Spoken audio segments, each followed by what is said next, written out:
jud was-sakha. Besok insyaallah. Baik, kita jawab sebagaimana biasa. Pertanyaan dari Iib Irpana. Assalamualaikum Ustaz. Waalaikumsalam warahmatullahi wabarakatuh. Apakah boleh berdoa, ya Allah, kalau ibu kami akan sembuh, maka sembuhkanlah. Tapi kalau kematian lebih baik, maka kami ikhlas. Ada. Allahumma in kanal hayata khairan lahu fa ahyihi. Kalau kehidupan lebih baik baginya, maka hidupkanlah dia. Tapi kalau kematian lebih baik baginya, maka matikanlah dia. Sekarang coba kau robah posisimu, kau yang jadi ibu. Kau pura-pura pingsan. Kau dengar ada orang berdoa di sebelah. Ya Allah, kalau Ustadz Somad ini baik hidup, panjangkanlah umurnya. Tapi kalau tak baik, matikanlah dia. Kalau ada orang doa gitu pura-pura, apa yang maksud kau ini?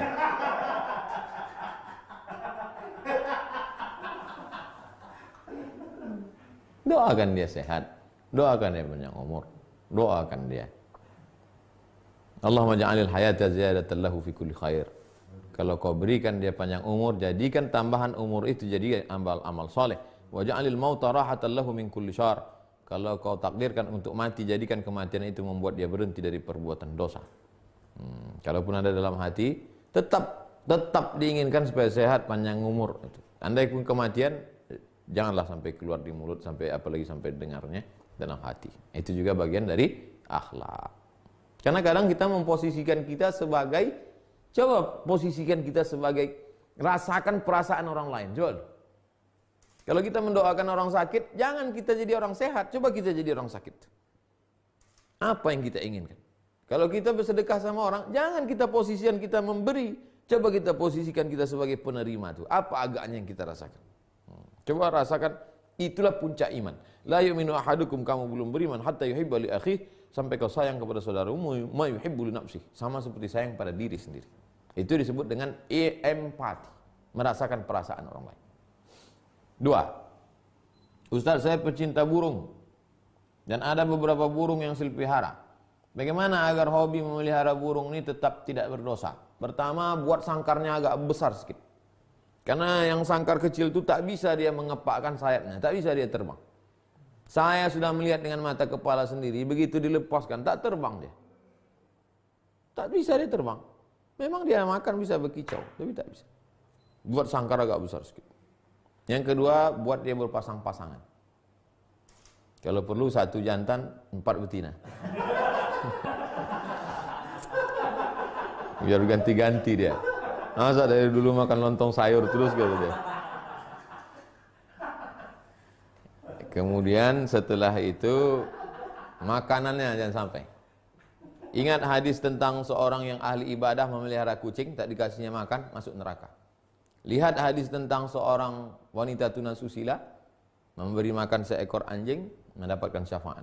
Oleh sebab itu, maka jangan sampai dia tak makan, minumnya perhatikan. Nah, kalau cukup syarat itu baik. Boleh miara burung nih, boleh. Ada sahabat Nabi miara burung, apa kata Nabi? Ya Umair, ya Aba Umair, ma fa'alan Nughair. Hai Abu Umair, apa yang dilakukan Nughair? Nughair burung pipit. Itu dalil boleh memelihara burung. Boleh, hukumnya mubah, tapi jangan kau siksa. Kalau burung itu makanannya daging, kau kasihlah daging. Ada burung elang, burung Raja Wali, kepaknya besar, buat sangkarnya besar. Dia makannya daging, kau kasih daging. Udah jelas burung itu burung makan daging, dikasih roti. Bayangkanlah biasa makan nasi uduk, dikasih. Itu kan makanan dia, tersiksa dia. Jadi jangan kau ikut selera kau, selera burung itu kau ikut. Pak Hakim, Ustaz, ada tak hadis sanadnya menyebut sholat tarawih?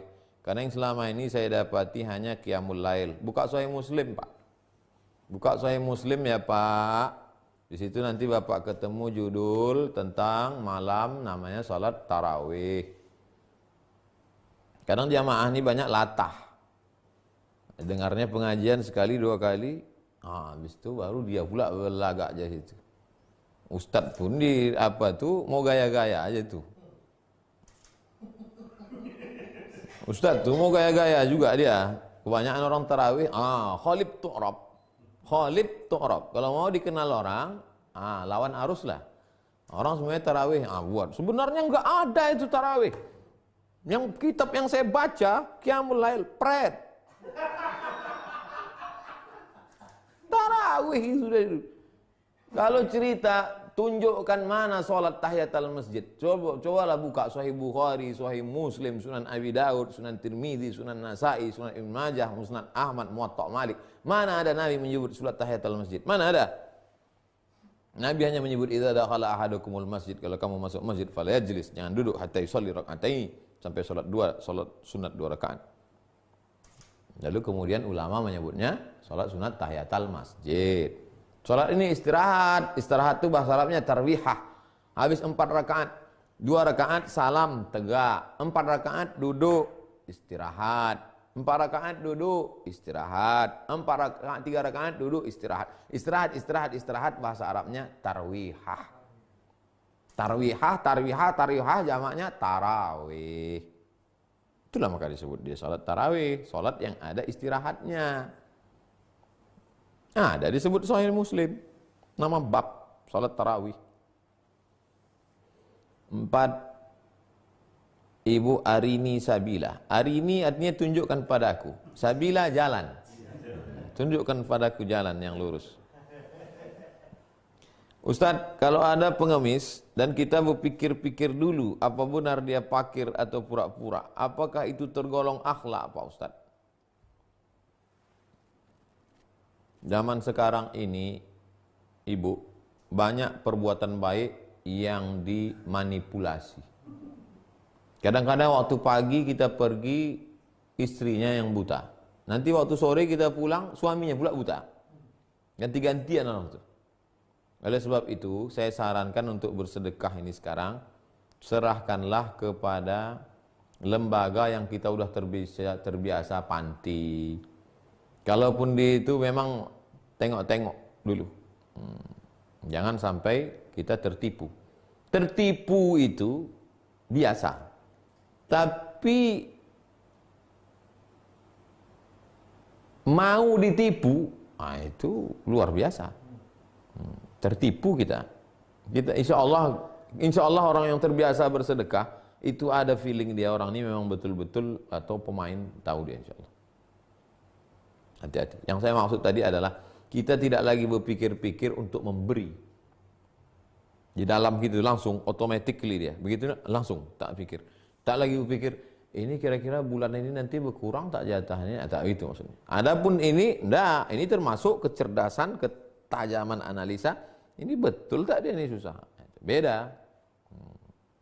Terakhir, Pak Muhyiddin.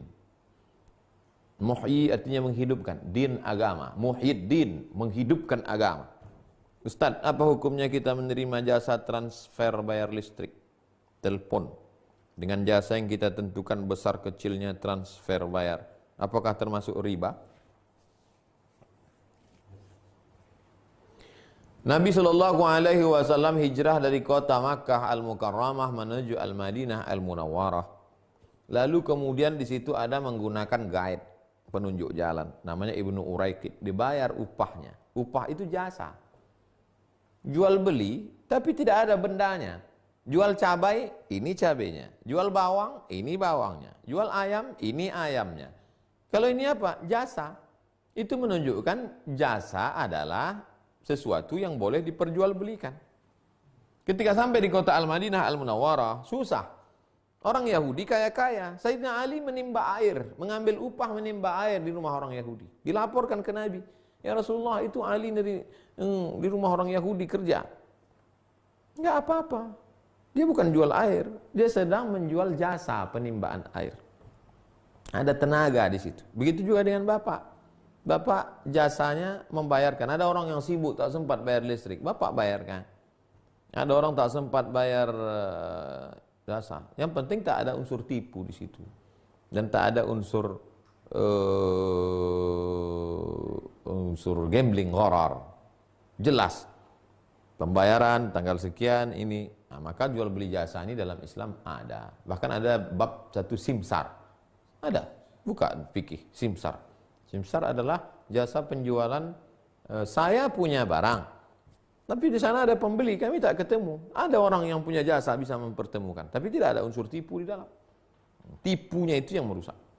Jadi jual beli jasa ini selama tidak ada unsur tipu, tidak ada unsur judi, tidak ada unsur gambling, tidak ada unsur aniaya, maka dibenarkan. Itulah kaji kita malam ini. Sampai ketemu besok, stasiun ke-36-37 tentang kedermawanan. Bagaimana kedermawanan itu? Apa saja yang diberikan? Kita tutup dengan baca doa kafaratul majlis. Subhanakallahumma bihamdika asyhadu an la ilaha illa anta astaghfiruka wa atubu ilaik. Wa sallallahu ala sayyidina wa syafi'ina wa dzukhrina wa maulana Muhammad wa ala alihi wa sahbihi wasallam walhamdulillahi rabbil alamin. Wassalamualaikum warahmatullahi wabarakatuh.